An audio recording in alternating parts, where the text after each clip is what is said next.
나누도록 하겠습니다. 아까도 말씀을 드렸지만 요즘에 코로나가 이 천안 지역, 아산 천안 지역에 조금 심한 것 같아요. 그래서 여러분들 교회에 이제 오고 가는 출입하고 하는 과정들 속에서 위생에 신경을 써 주셨으면 좋겠다라는 말씀을 드리고요. 마스크를 꼭 착용해 주시기를 부탁드리도록 하겠습니다. 사무엘상 4장의 말씀에 보면 옛날 엘리라는 사람이 이스라엘의 제사장으로 있을 때 이스라엘이 블레셋이라고 하는 나라와 전쟁을 했던 이야기를 들려주고 있습니다. 근데 그 전쟁의 양상이 이스라엘에게 조금 불리하게 흘러갔고 전쟁을 했는데 수천 명의 사상자가 나왔어요. 그러니까 이게 아예 전쟁에 지겠거든. 그러니까 이 이스라엘 사람들이 그 전쟁에 대한 패배가 두려운 나머지 어떤 생각을 하게 되냐면 그 당시 실로 성전에 있던 여호와의 언약궤를 우리가 가져다가 이 전쟁터로 가지고 오자라고 이야기를 합니다. 이 언약궤는 이전에 성막 안에 있던 것인데 그래서 광야 40년 동안 그렇게 움직였던 것인데 그걸 나중에 이제 실로 성전에 가져다 놓게 되었어요. 그 언약궤를 전쟁터에 가지고 오자는 거거든요. 왜 그런 생각을 했을까? 이것은 하나님의 임재의 상징이었던 그 언약궤가 전쟁을 하고 있는 자기들 곁에 있으면 하나님께서도 자기들 곁에서 같이 싸워주시지 않을까라는 생각을 했던 것이고, 그러면 이 불리해 보이는 전쟁에서 우리가 이길 수 있지 않겠느냐 생각을 했던 겁니다. 그런데 결과가 어떤가? 정반대의 결과가 나왔죠. 이스라엘은 그 전쟁에서 패배했습니다. 그리고 가지고 나아갔던 법궤 어떻게 돼요? 빼앗겨 버리거든요. 블레셋의 법궤를 빼앗기는 거예요. 그래서 이때부터 법궤는 있어야 될 자리가 아니라 이방인들의 신전에 있게 되는 아주 어처구니 없는 사태가 벌어지고 맙니다. 그렇게 7개월의 시간을 법궤가 이방 땅 블레셋에서 지내게 되고요. 그곳에서 하나님이 재난을 일으키시고 그들에게 심판을 통해서 일을 행하셔서 블레셋 사람들이 두려운 나머지 그제서야 법궤를 7개월 만에 이스라엘에게 돌려주게 되는 거죠. 물론 돌아온 법궤는 그 후로 한 100년 넘게 예루살렘으로 돌아오지 못합니다. 이스라엘 안에서도 이곳 저곳으로 옮겨 다니게 되죠. 이 이야기는 이따가 오후에 2부 예배 때 잠깐 해보려고 합니다. 자, 이스라엘 사람들은 하나님께서 어떤 종교적인 상징물에 의해서 임재하신다고 생각을 했던 것 같아요. 자신들의 신앙적인 형편과 나의 신앙적인 모습, 믿음과는 상관없이 그 임재의 상징인 그 상징물만 자기들한테 있으면 여호와 하나님께서도 어쩔 수 없이 우리들 곁에 오실 수밖에 없을 거야 라는 생각을 그들이 했다라는 거죠. 그러나 하나님은 그런 종교적인 상징물에 의해서 오고 가시는 분이 아니었어요. 그분은 창조주 하나님으로 자신의 의지와 자신의 뜻을 가지시고 임재하시기도 하고 떠나가시기도 하는 그런 하나님이셨죠. 그래서 이 당시 이스라엘은 이런 착각 때문에 전쟁에서 패배했을 뿐만 아니라 법궤도 빼앗기는 수모를 당하게 되었던 것이죠. 또 이스라엘의 역사를 보면 이런 일도 있습니다. 주전 586년 늘 이야기하는 거죠. 남유다가 바벨론에 의해 멸망을 하게 되었어요. 하나님께서는 이스라엘의 죄악 또 그들의 불신앙에 대한 징벌로 다윗 왕국을 이방인들에 의해서 무너지게 멸망하게 하셨습니다. 그때도 유다인들의 머릿속에는 종교적인 어리석음과 안일함이 들어차 있었습니다. 그들은 아무리 이방인들이 힘이 세서 대단한 힘을 가지고 있어서 거세게 덤벼들고 몰려온다고 해도, 그래서 모든 것이 무너지고 모든 것이 쓰러진다고 해도 절대로 하나님의 성전이 있는 이 예루살렘만큼은 무너지지 않을 거야 라고 생각을 했죠. 하나님의 처소인 성전이 예루살렘에 있으니까 하나님은 예루살렘이 함락을 당하고 더해서 하나님의 임재의 상징적 처소였던 성전이 유린당하는 것, 무너지는 것은 결코 용납하지 않으실 거라고 생각을 했어요. 그런데 결과는 어때요? 예루살렘은 처참하게 무너져 버립니다. 또 많은 이들이 죽거나 포로로 바벨론에 끌려갔고 솔로몬이 지었던 그 아름답고 거대했던 성전은 무너져 버렸어요. 그뿐만이 아니죠. 이후에도 보면 이 무너져버린 솔로몬의 성전터에 스룹바벨이라는 사람이 다시 성전을 세우게 돼요. 그 전만은 못했지만 성전을 세우죠. 그 스룹바벨 성전을 신약 시대에 이르렀을 때 우리가 잘 아는 헤롯 대왕이 인기를 얻고자, 유대인들에게 인기를 얻고자 증축을 하게 돼요. 아주 멋들어지게 증축을 하죠. 그걸 우리가 헤롯 성전이라고 부르는데, 이 성전도 로마에 의해서 완전히 무너져 버립니다.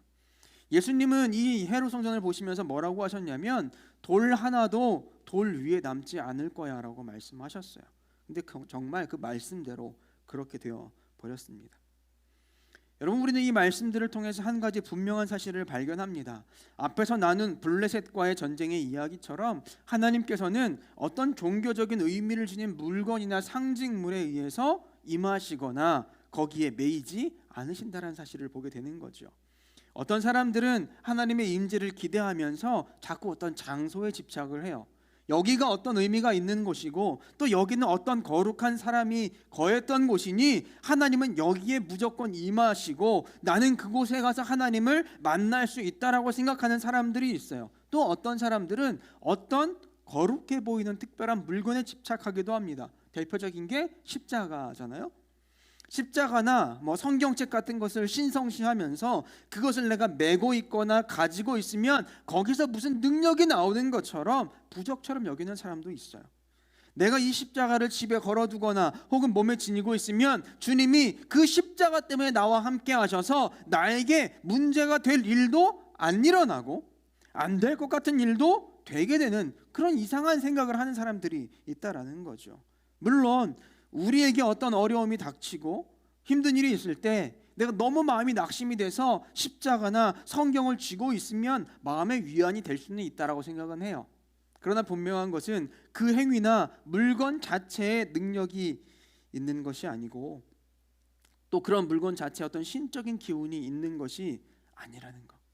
오히려 이런 모습은 과거 이스라엘 백성들이 언약궤나 성전에 대하여 가졌던 잘못된 생각처럼 지극히 미신적인 생각에 불과하다는 사실을 기억할 수 있었으면 좋겠습니다. 오늘 말씀에 보면 이번 주 이제 큐티의 말씀이죠. 이 말씀에 보면 솔로몬 성전의 낙성식 이야기가 나옵니다. 완공식이라고도 할 수 있고 축하연이라고도 할 수 있을 것 같아요. 1절에 보면 이렇게 말씀을 하죠. 솔로몬이 여호와의 전을 위하여 만드는 일을 모든 일을 마친지라. 이에 솔로몬이 그의 아버지 다윗이 드린 은과 금과 모든 기구를 가져다가 하나님의 전 곳간에 두었더라 말씀을 합니다. 자, 아버지였던 다윗에 의해서 기획이 되고 준비되었던 성전 건축이 그 아들 솔로몬에 의해서 이루어졌고 완성이 되었어요. 솔로몬은 제위 4년차 되는 해 두 번째 달에 이 성전을 건축하기 시작해서 제위 11년 차 되는 해 8월에 이 성전을 마칩니다. 완공을 합니다. 7년 6개월 동안 성전을 건축했어요. 여러분, 건물을 짓는데 7년 6개월이 걸렸다라는 것은 엄청나게 공들였다라는 거거든. 대공사였다는 이야기죠. 그리고 그 다음에 장막절, 한 해가 지나고 난 다음에 장막절에 맞춰서 오늘 말씀에 나오는 이 낙성식을 치루었다라는 거죠. 그래서 말씀 1절에 보면 성전 건축의 일은 모두 다 끝났고 만들어진 기구들과 또 막 이렇게 만들면서 드려졌던 금과 은과 포함한 모든 것들을 성전 곳간에 정리하는 일들을 했다라고 말씀을 하고 있습니다. 그리고 이어서 그 낙성식의 하이라이트예요. 언약궤를, 다윗성에 있던 언약궤를 지성소로 옮기는 일을 말씀하고 있죠. 그 이야기가 오늘 보면 2절부터 나오는 이야기입니다. 말씀을 쭉 보면 솔로몬은 이 일을 위해서 이스라엘에 있는 장로들과 모든 지파의 족장들을 다 불러 모읍니다. 그만큼 중요한 일이었기 때문에 그런 거예요. 그리고 그들이 그렇게 지켜보는 가운데 레위인들로 하여금 다윗성에 모셔져 있던 그 언약궤를 성전 안으로 짊어지고 옮기게 하지요.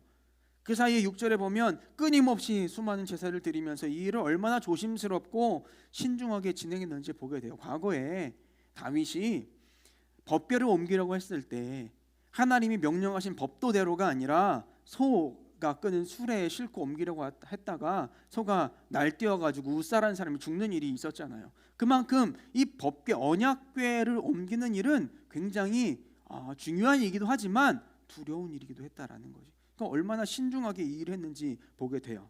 그리고 그렇게 낙성식의 하이라이트와 같았던 언약궤의 안치가 완료가 됩니다. 그리고 나서 이제 13절의 말씀을 보면 이렇게 이야기해요. 나팔 부는 자와 노래하는 자들이 일제히 소리를 내어 여호와를 찬송하며 감사하는데 나팔 불고 재금치고 모든 악기를 울리며 소리를 높여 여호와를 찬송하여 이르되 선하시도다. 그의 자비하심이 영원히 있도다 하매 그때 여호와의 전에 구름이 가득했다라고 말씀을 합니다. 이 말씀에 보면 언약궤를 제 자리에 안치하고 나서 레위인들이 일을 했던 레위인들이 이제 성전 안에서 나오는 거죠. 그러니까 준비하고 있던 다른 레위인들의 찬양대가 악기를 울리면서 여호와의 선하심과 자비하심이 영원하다 선포하면서 찬양하고 노래했다, 예배했다라고 말씀을 하는 거예요. 자, 그때 무슨 일이 일어납니까? 여호와의 전에 구름이 가득했다라는 거예요. 여호와의 전에 구름이 가득했다라는 말은 하나님이 그 안에 임재하셨다라는 거죠. 과거 이스라엘 백성들이 출애굽을 해서 광야에 거닐 때 시내산에 머무는 기간이 있었죠. 그때 하나님이 모세에게 말씀하시러 임하시는 그 장면을 보면 자욱한 연기, 구름이 함께했다는 걸 보게 돼요. 그러니까 지금의 말씀의 내용도 지금 성전 안에 하나님이 임재하셨다라는 거죠. 성전이 완성이 되었고 언약궤가 지성소 안에 안치가 되자 그 안에 하나님이 내려오시는 거예요. 이게 얼마나 놀랍고 감격스러운 장면이었겠어요. 여러분, 우리 교회도 이런 하나님의 임재와 영광을 경험할 수 있는 장소이고 예배의 터가 될 수 있기를 소망합니다. 자, 그런데 우리가 이 본문에서 주의 깊게 봐야 될 부분이 있더라고요. 그것은 여호와 하나님의 영광이 오늘 이 말씀의 구름과 같이 성전에 가득히 찼다라고 말씀하는데 그 일이 어느 때 이루어졌냐라는 거죠. 보면 하나님의 언약의 상징으로서 언약궤가 레위인들에 의해서 성전에 들여져 안치가 되었는데 말씀은 그 즉시로 하나님이 그 자리에 임재하셨다라고 말하지 않더라는 거예요. 우리는 생각하면 이렇게 생각을 합니다. 꼭 어려운 퍼즐에 마지막 하나 남은 퍼즐을 딱 끼워 맞추는 것처럼 성전 완공의 극적인 완성의 의미를 지니는 순간은 누가 뭐래도 임재의 상징인 언약궤가 그 자리에 서는 그 순간이고 그 순간에 하나님이 나타나셔도 나타나셔야 한다라고 여기기 쉽습니다. 그런데 성경을 보면 그렇지가 않더라는 거예요. 말씀은 어떻게 이야기합니까? 레위인들이 언약궤를 가지고 거룩한 성전의 지성소에 그것을 안치했어요. 그리고 밖으로 나왔어요.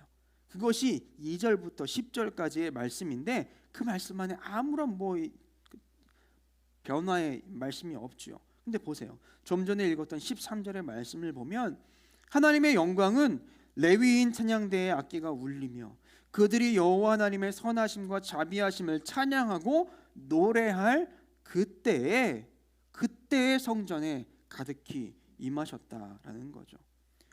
그래서 우리가 이 말씀을 통해 깨닫게 되는 것은 무엇이냐면 성전 완성의 퍼즐의 끝은 언약궤의 안치가 아니라라는 사실을 알게 되는 거예요. 성전 완성 퍼즐의 끝은 여호와 하나님을 향한 온전한 찬양과 고백이구나 라는 사실을 깨닫게 된다라는 거죠. 여러분, 하나님의 임재는 결코 종교적인 표상이나 상징물에 의해서 이루어지지 않습니다.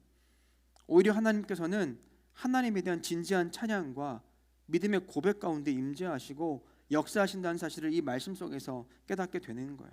그래서 여러분, 하나님이 임재하시는 유일한 곳이 어디일까요? 다름 아닌 하나님께 대한 믿음의 고백이 있는 곳임을 우리가 알게 되는 거죠. 하나님께서는 하나님의 이름을 부여잡고 믿음을 고백하는 곳에 임재하시는 분이세요. 설령 그곳이 오늘 말씀 속의 이스라엘 성전과 같이 대단한 성물이나 상징물이나 어마어마한 사람이 있는 곳이 아니라 하더라도 하나님은 믿음을 보시고 그 어디에라도 임재하시는 하나님이신 줄로 믿습니다. 그래서 우리의 생각과는 달리, 우리의 상식과는 달리 하나님이 임재 퍼즐의 완성이자 마지막 퍼즐은 뭔가 대단한 외적 공간이나 모양이나 상징물이 아니라 하나님을 향한 그들의 또 예배자의 마음이구나 라는 사실을 깨닫게 된다라는 거죠. 보면 우리에게도 하나님의 임재에 대한 왜곡된 생각들을 발견할 때가 있습니다. 여러분, 하나님을 만나려면 어디로 가야 합니까? 교회에 가야 한다라고 생각하는 그런 말들 자주 하죠. 물론 교회가 구별된 장소로서 또 오랜 시간 기도의 사람들이 기도하며 하나님을 만났던 장소로서의 의미가 있을 수는 있어요. 그러나 그렇다 하더라도 교회에만 하나님이 계신 게 아니고 또 교회에 갔다고 해서 무조건 하나님을 만나는 것도 아닙니다. 오히려 하나님을 만나기 위해서는 어떤 장소를 이야기하기 이전에 하나님을 구하는 자신의 마음과 믿음을 봐야 돼요. 오늘 말씀 속 레위인 찬양대와 같이 내가 전심으로 하나님을 찬양하고 하나님을 믿음으로 바라보고 있는지를 먼저 점검해야 하는 겁니다. 그리고 그런 마음의 고백 위에 하나님은 임하시고 어디가 되었든지 우리를 만나주시는 분이신 줄로 믿습니다. 자, 이렇게 얘기하면 이제 우리가 오해 소지가 생겨요. 그렇죠? 오해 소지가 생겨요. 그래서 이제 이 말씀을 좀 더 드리고자 하는데, 이 방금 이야기한 이 내용은 교회가 중요하지 않다는 이야기는 절대 아닙니다. 여러분, 교회 공동체는 믿음을 가진 사람들이 함께 모여서 신앙을 바로 세우고 믿음을 점검하고 서로 돕고 의지하고 또 함께 하나님을 사랑하고 또 하나님의 사랑을 같이 나누는 공동체로서 너무너무 중요합니다. 또 개인이 하나님을 찾아 나아가는 데 있어서 잘못된 생각이 있고요, 잘못된 방향으로 갈 수도 있고요, 개인적인 한계가 있을 수 있어요. 그것을 바로 잡을 수 있는 기준과 안전한 그 바운더리, 장으로서의 의미도 가지고 있어요. 너무너무 중요한 공동체가 교회임은 틀림이 없어요. 그리고 혼탁한 세상과 죄된 세상 속에서 집중해서 하나님 바라보고 믿음을 고백하는 게 결코 쉽지 않습니다. 세상에 나아가면 여러분, 악한 것들은 우리로 하나님께 집중하지 못하도록 방해를 해요. 어떤 모양이 되었든 방해를 하게 되어 있다고요. 그것을 뿌리치고 하나님께 집중하는 것은 쉽지 않다라는 거죠. 그런데 교회는 적어도 좀 구별된 곳으로서 집중해서 하나님을 생각하고 그분을 구하고 찬양하고 예배할 수 있는 장소, 이게 너무너무 중요한 거예요. 즉 포인트는 뭐냐면 세상에 있다고 하나님의 임재를 경험하지 못하는 것이 아니고 또 은혜로운 교회에 있다고 해서 무조건 하나님을 만나는 것도 아니다라는 말이죠. 교회 예배를 생각해 보면 같이 예배를 지금 우리가 드리고 있잖아요. 같이 예배를 드리지만 모두가 다 은혜를 경험하고 하나님을 만나는 게 아니에요. 누군가는 은혜를 경험하고 깨달음을 얻고 내가 하나님을 만났다라고 느끼는 사람이 있는 반면에 또 누군가는 전혀 그렇지 못합니다. 똑같은 예배를 드리고. 왜 그래요? 이유가 간단한 거거든요. 하나님을 향한 믿음의 고백과 온전한 찬양이 누구에게는 있고 누구에게는 없는 거예요. 하나님을 향해 나아가는 마음의 자세에 문제가 있다라는 거죠. 차이가 있다라는 거예요. 여러분, 이것은 오늘 말씀 속에 거룩하다 말하는 성전 안에 하나님의 임재의 상징인 언약궤가 안치가 되었을 때 하나님의 임재가 일어나는 것이 아니라 곧 이어서 헌신된 자들의 찬양과 고백과 예배가 온전하게 드려지자 그때 그 안에 하나님의 영광으로 가득했다는 사실을 통해서 깨닫게 되는 아주 분명한 사실인 거예요. 그래서 여러분, 교회 건물도 십자가도 또 하나님의 말씀을 담은 이 성경책, 이 책조차도 하나님께 대한 진실한 믿음의 고백이 배제된다면 아무 의미가 없는 거예요. 아무 의미가 없는 거라고. 그러므로 가장 중요한 게 무엇입니까? 그것들을 대하는 우리의 진실한 마음의 고백이 중요하다라는 거죠. 여러분, 오늘 우리는 정말 잘 꾸며진 교회, 아름답게 꾸며진 교회 공간 안에서 같이 믿음을 나누는 이들과 함께 모여서 하나님을 예배하고 있습니다. 그렇다면 여러분, 이렇게 모인 우리는 정말로 온전한 믿음의 고백과 찬양을 하나님께 올려드리고 있는지 생각해 볼 수 있었으면 좋겠어요. 혹시나 늘 가까웠던 이들이기에 아무런 부담 없이 내가 모였고 또 늘 그래왔던 것이기에 그 익숙한 찬양의 음색을 내가 즐기기만 했고 또 늘 해왔던 것이기에 아무 생각 없이 이런저런 예배 행위만을 하고 있지는 않았었는지 생각해 봤으면 좋겠어요. 또 내가 교회 건물 안에 있으니까 그러면 나도 그리스도인이고 하나님을 만난 사람이겠거니 생각하며 안도하고 있지는 않는지, 그렇게 예배드리는 공간 안에 있다는 자체만을 놓고 내가 지금 안심하고 있지는 않는지 생각해 봤으면 좋겠습니다. 여러분, 우리의 진솔한 고백 없이 우리는 하나님의 임재를 경험할 수 없습니다. 쉽게 말해서 하나님 만날 수 없어요.